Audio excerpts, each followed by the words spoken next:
muy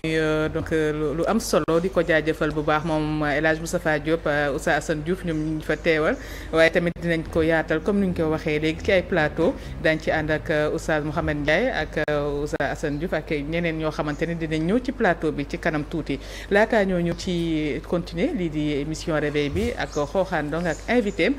dañuy ñëw xool suñu partenaires yi laata di nuyu Xooxaan. Fatou maa ngi lay nuyu di lay ziar bu baax.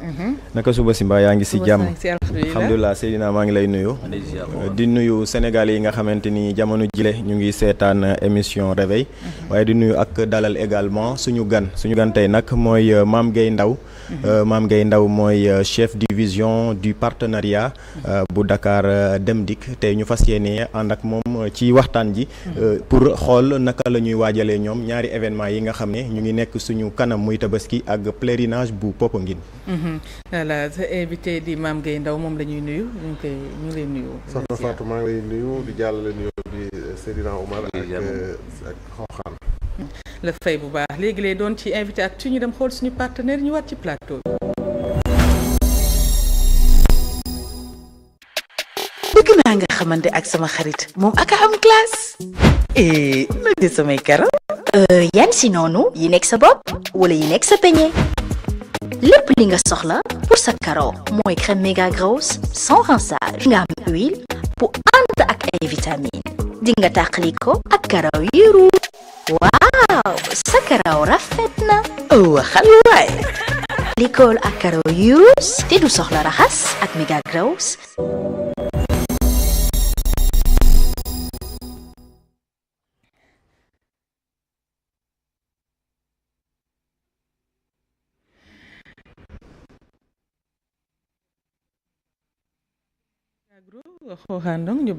xanaa ñu dalalaat ko bu baax rek moom Mame Gueye Ndao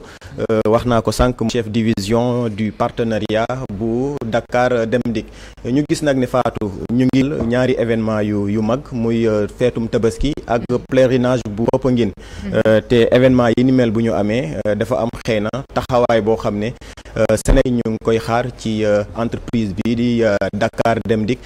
ci li dem beeg dikk bi ñu bëggoon xam rek déjà par rapport ak tabaski bi yan disposition la Dakar Dem Dikk jël ngir mën a gunge ñi nga xamante ne xëy na ñoom voyage pour mën a rallier seeni ay localité. waaw merci d'abord ci li remercier ci possibilité bi ngeen ñu jox pour tey ñu mun a ñëw toog leeralal Sénégalais yi dispositif yi ñu teg en place pour yombalal leen dem bi ak dikk bi ci période tabaski bi ñu xam nañu tabaski dafa xaw a metti ci dépense bu fu weesu des beneen poste de dépense bi ci topp moom mooy transport moo tax ren gouvernement bi daf ñu ne pour ñu gën a farlu encore yokk lu ñu defoon daaw ñu déployer au niveau de Beaux Maraîchers pour aider un peu l'État à juguler l'inflation bi am souvent ci prix yi su amee quand les Sénégalais suñuy déplacé wu en masse moo taxoon daaw ñu dem Beaux Maraîchers ren ñu yokkaat dispositif bi moo tax ren ci tabaski bi ñu en plus de renforcer Sénégal Dem Dikk nga xam ne yooyu pratiquement dañu en moyenne c'est 60 départs par jour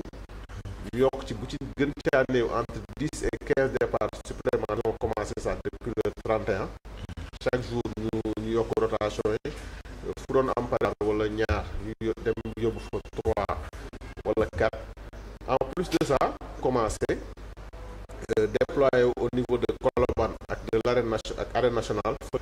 suñu gaar bi nekk Colobane ak arène nationale Pikine ci parking bi dara permettre ñu mun a assurer des rotations vers 19 destinations su ma nee 19 parce que par exemple quelqu'un qui va di nga ci gis par exemple Kédougou ba mun nga jël bu Kédougou bi am na dëkk yéen doo ci dégg Dagana mais ku dem Dagana donc ëpp na 19 destinations yi donc commencé nañ depuis tey ci 6 heures du matin par rotation yi sur 2 catégories am na longue distance yi am na longue distance mooy allez-y poursuivez. su ma nee longue distance mooy yi dépassé yooyu dañuy def lépp pour entre 9 heures ak 6 heures du matin ba le maximum parce que yooyu c'est des distances daf ñuy jël su dee en voyage en bague day buntu chauffeur bi su demee dafa war a ñëwaat encore pour demaat suba donc dañu bëgg def focus vraiment sur entre 6 heures du matin ak 9 heures ñi ngi ñaan def le maximum mu fekk leen gaaru Colobane ak arène nationale pour que ñu mun leen convoyer ci jàmm. Mooy courte distance yi su ma nee courte distance mooy ay Kaolack Saint-Louis yooyu chauffeur bi day dem le maximum de rotation fii ba 16 heures incha allah tout en respectant te bus yi aussi bu ci ñëw da ngay def check balaa muy demaat ñu xool ndax dara kiwu ci. Aussi sur la sécurité routière parce que année bi état bi daf ko def pour que nit ñi mun a dem ci jàmm ñëwaat ci jàmm comme niñ koy waxee rek yoon bi dañ koy bom dañ koy yaa koy sàmm. D'accord donc ci point de départ yi initialement ci la nit ñi doon déparé dina am ñu fay jugee tamit au-delà ak Pikine. Terminus Liberté 5 rotation yi mi ngi continuer foofu avec les renforts. Colobane on compte au moins on fera gën caa néew dinañ jéem a am 40 départs entre 6 heures les longues distances après nag on vise 100 à 120 pour les fii ak par site fii ak Pikine boo maraîcher moom mooy départ bi wala fan. Même si démb def nañ démb parce que démb nit ñi commencé woon nañu je sais pas peut-être xam yooyu commencé woon na am un peu d'inflation démb déployé nañ benn dispositif bu ndaw des lignes vers les régions du sud pour appuyer un peu parce que dispositif bi moo sànq 40 ak 120 dafa am benn réserve stratégique opérationnelle bu ñu pour état bi boobu daf ñu laaj pour ñu kii ko chauffeurs yi toog di xaar s'il y a des soucis au niveau de Beaux Maraîchers on a aussi des agents sur place qui surveillent un peu foofu marché bi comment ça se passe. Souci comme rush wala inflation. su tarif yi doublé wala ñu truc ñu suñu ñëwee peut-être on pourra pas tout faire mais dinañ aider un peu pour à équilibrer les prix parce que dafa metti kuy voyager benn nit suñu doublé prix graaw mais tabaski la soo yoree une famille de 5 personnes foo doon fay nga jàppoon par exemple nga bëgg dem sa doon fay junni nga ñëw ñu ne la da ngay fay 10 000 dafay metti. Alors par rapport ak organisation bi ndax boo ne Dakar dem xëy na sax di nga ci ñëw pass bi wax nga ko sax déjà même pass bi ngeen di appliquer clients yi bu ñu déggee loolu ils ont tendance à ce que ñoom ñu ñëw daw si bu ñu mën a fi point de départ rek dañ fay dajaloo mën na am sax disons disposition ngeen jël pour mën a organiser en tout cas li nga xam ne mooy rang yeeg ñoom it mën a balaa nit ñi di dugg ci bus yi. ñun loolu mooy suñu cat parce que nit ñi en général suñu gisee Dakar Dem Dikk sul la ñuy jëli leneen suñu déggee ne Dakar Dem Dikk day organiser départ actuellement ne Colobane ak Arène Nationale. J'en profite di remercier donc les autorités du ministère de l'Intérieur ak des forces armées parce que depuis su ngi liggéey ak ñoom pour un dispositif de sécurité ak même sapeur-pompier parce qu'il y a une présence sur les sites police bi ñuy jàppale au niveau des 2 sites gendarmerie aussi corridor yi ñuy emprunté aussi ñu ngi ci jàppale pour justement la gestion de ces flux de parce que nit ñi moom moo tax sax ren peut-être communication dañu yemale ay heures suñu nee 9h ba 6h du matin ba 9h pour un peu les gens aussi ñu xam nga Sénégal aussi du ñàkk dina am problème organisation mais loolu foog naa peut-être Colobane du ma ne aussi Sénégal moo xaw a mel noonu mais souvent ñun suñu dañuy am problème ni ñuy organiser ak yooyu loolu dafa xaw a kii on a pris toutes les nañu ñëw wax nañu leen heure yi on a mis un dispositif de gestion des flux ba ñuy def visite des sites fekk nañ ay nit ñu commencé def ay liste Pikine donc mbir yi par liste la dafay am liste wala day am rang. non rang lañ koy jël liste ku fa fanaan peut-être su dee mag du ko mun def loolu peut-être un jeune mun na ko def ko mun def donc on essaie d'être le plus démocrate possible au moins les gens leen arrangé ñu rang ñu yéeg dem ci jàmm ñëw ci jàmm dans la possibilité toujours les moyens li ñu mun a positionner. D'accord kon bu ma la déggee ci loolu entre 9h astafurlah 6h ak 9h bu ma juumul alors ñëw au-delà de heure yooyu noonu mënatoo leen transporter ñi nga xam ne ñooy dem ci région yi gën a sori. Parce que le principe en fait dañuy jéem a xool les gens quand ils viennent on essaie de les regrouper suñu ma mettre leen ñu accéder ci benn bus ñu yéeg dem loolu peut-être sax man en général peut-être sax avant 9h sax mun na fekk bus yi jeex mais il faut aussi ni ñu reste là ñu xaw a am un peu de compréhension. On ne pourra pas tout faire parce que li ñu may defa non on a des moyens très limités, extrêmement limités sax lay wax. Peut-être di nga ci ñëwaat période Popenguine bi waaw dinañ ci ñëw te dinañ ci disons donc bu fekkente ne commencé ngeen 6h du matin pour région yu sori yi ba 9h disons environ 9h comme ni nga ko waxee kon mën nañ jàpp ne bu heure yoolee ñi nga xamante ne xëy na ñoom ñooy dem ci localité yi gën a xaw a ça va se faire en même temps. Bloquer départ ñi dem ba pare ça va se faire en même temps. Ok, d'accord. Parce que aussi c'est des zones, il y a des zones de forte concentration. Par exemple ñi dëkk Bawol nit ñi fay déplacé wu di dem que par exemple vers l'est du pays parce que donc fi ñu dëkk zone de forte concentration humaine yi mooy ëpp dep suñu basé wu ci chiffres yi ñu amoon daaw ñu pàccal kii ko parce que chauffeur bi su départ ni tey jëm il va mettre peut-être dina def 6-7 heures de route bis bi dafa war a ñibbisiwaat ba ñu mun ko déployer waat encore. D'accord. Alors nga rappelé mi jàll xëy na ci li aju ci Popenguine gi. Arène nationale ak éventuellement Baux Maraîchers. D'accord. Terminus PD5 qui continue ses opérations. Spéculation. Non. À notre niveau wala parce que à votre niveau parce que man dafa am ñoo xam dañu ma amoon Dakar dem dikk 16000 lañ leen di fay pourquoi Ziguinchor c'est envoyé message ko xanaa dafa war a juum wala est-ce que jaawalewul est-ce que waxul transport en commun yi est-ce que jaawale Dakar dem dikk mënul def spéculation xam nga lu tax jaaxaloon na ticket yi kii lañ koy jaayee c'est digitalisé mënuñ ko wàññi ticket ñaata lay def instant bi pour dem Ziguinchor je pense su ma juumul Ziguinchor je pense à 9000 temps mais gën a sori Dakar dem dikk temps 13000 la mooy Kidira mais loolu ngeen si en mooy temps mooy c'est le tarif loolu mënuñu ko c'est bon à préciser ouais. On ne peut pas faire de spéculation bokk sax ci Dakar dem dikk ci ADN am on fait du transfert non spéculatif mënuñu ko moo tax par exemple ñun ñi ba ñu doon jàng 150 la ñu doon fay di jël bus c'est pas bougé malgré essence bu yokk ak dëkk bu kii ak yëpp. D'accord. comme ni ñu koy waxee sax su yokkuwul su prix bi yokkuwul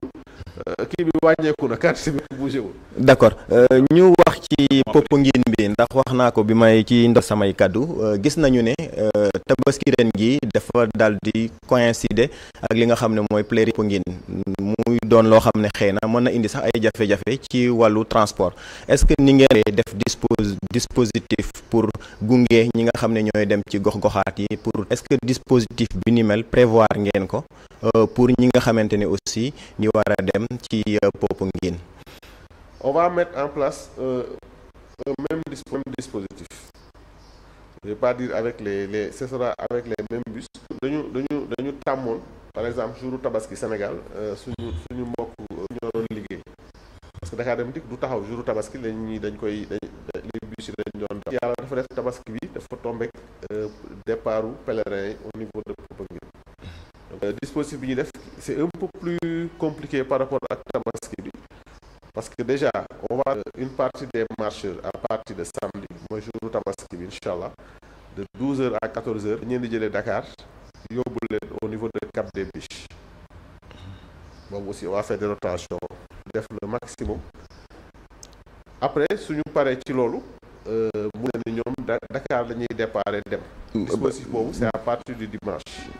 balaa di wax nga ko da ngeen di yóbbu ñi nga xam ne ñooy marcheurs yi pour ñu rallier Cap des boo nga préciser fan la départ yi di amee pour xëy na pèlerin bu bëgg a dem doon marcheur nga jaar foofu mën a dem ba Cap des Biches soog a commencé Louganda foofu moo ëpp site sax parce que martyrs de Louganda la ñuy mooy site bi mooy église des martyrs de Louganda au niveau de Parcelles unité 17 bi foofu ak au niveau de Kër Massar foofu yooyu site. D'accord le tarif c'est à combien? Pour marcheurs yi suñu 500 francs la ñuy yóbbu ba Cap des Biches. Ok. mais yeneen tarif yëpp ak M3 Kër Massar non pas M3 suñu boobu aussi dañuy on va amener les pèlerins à partir de ces chutes-là. Et ñoom dès lundi, on les ramène sur Dakar. Ok 2000 bi c'est ñiy jógee ci Dakar dem directement. Popenguine le dimanche, le lundi matin aussi, avant y aura des départs entre pour ñu bëgg assister ñi nga xam ne ñoom 6 heures ba 7 heures du matin dina am aussi des départs vers Popenguine. D'accord bon mbaa duñu tardé ba par rapport ak kii parce que xam nañ lundi mooy dernier jour messe bi. Stratégiquement dafa nekk sur le corridor de l'autoroute moo gën a accessible. Accès bi moo gën a yomb soriwul bus mun na dem du poser problème. D'accord rotation yi ba ban heure lay arrêté. Rotation ba une heure du matin ba pendant une heure comme ça. Ces bus qui partent après ils vont de retour à partir du lundi après-midi. Mais samedi bi toute la session voilà. Samedi bi marcheurs yi. Ok, ouais, c'est ça. Les marcheurs en priorité. Toute la journée, c'est les rotations. Ok, d'accord. Maintenant, par rapport ak retour bi nag lundi bi xëy na moom la ñuy ñëw ñeneen ñi peut-être xëy na dina am ñi fanaan j'imagine ngeen moom di organiser woo par retour bi dafay coïncider également ak retour ñi nga xam ne Tabaski ji dinañu bëgg a retourner si entre dimanche ak lundi su boobaa yéen déployé woo. waaw dina am ay bus yoo xam ne ni parce que chauffeurs yi en réalité quand ils vont partir la am na si ñoo xam ne ni dañuy julli ji waale ñooñu duñu ñëwaat am nañu au retour ñoom dañuy ils reviennent avec des kii dañuy ñëwaale ak ay voyageurs dans pratiquement toutes les destinations. Pour Popenguine bi alors. Popenguine bi bus yi xam nga am na lu ma doon woowee sànq am na bus yoo xam ne aussi parce que il faut pas oublier une chose mardi yàlla service te loolu en fait Dakar Dem Dikk loolu moo tax ñu créé donc tous les bus sont là mardi bus bu ñëw bus bu ci ñibbisi fële bu ñëw parce que les gens ils reviennent le lundi aussi bus bu jógee dañ koy déployer bu dem Popenguine. Ok. Après il ramène les gens parce que Popenguine moom comme jege na moom de rotation. Maintenant par rapport ak transport bi ngeen di def nag naturellement biir Dakar prévoir. dafay am dina wàññeeku parce que aussi il faut que Dakar dëkk bi je pense que nit ñi commencé nañu dem mais mardi moom ce qui est sur tous les bus vont lu ma fàtte sànq préciser mooy par exemple les rotations que nous faisons à partir de Thiès def ci parce que Thiès opération yi dafay continuer au niveau de Colobane mooy liñ yooyu moom day continuer yooyu du arrêté. À partir tàmbale na nii wala ban jour lay tàmbale. En moyenne on a une quarantaine de bus yuy dem Thiès yuy def yooyu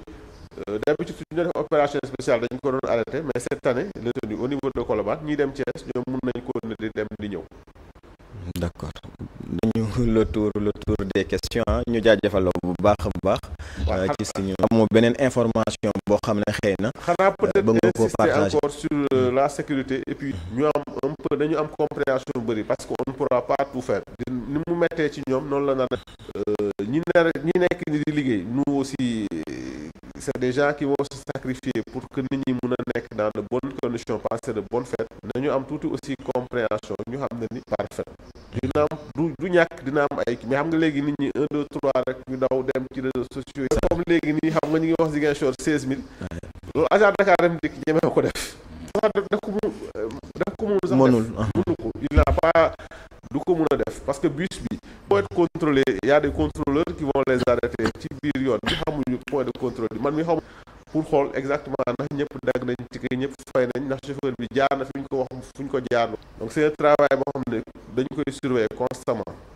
D'accord am na solo parce que tamit loolu quand même jar na bu ñëpp jugee dem arène nationale comme ni mu ko waxee wala ñu dem en tout cas ci point de dañ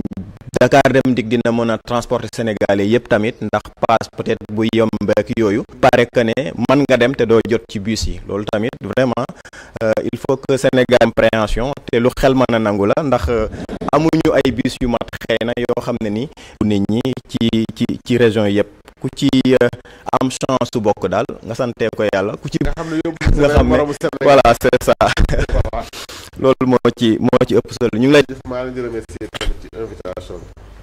Fatou daa mel ni. di la jaajëfal baax di ko jaajëfal sa invité donc Mame Gueye Ndao noonu la ñuy ñëwee léegi ci chronique du jour ak Ibrahima di la nuyu. di la fay Fatou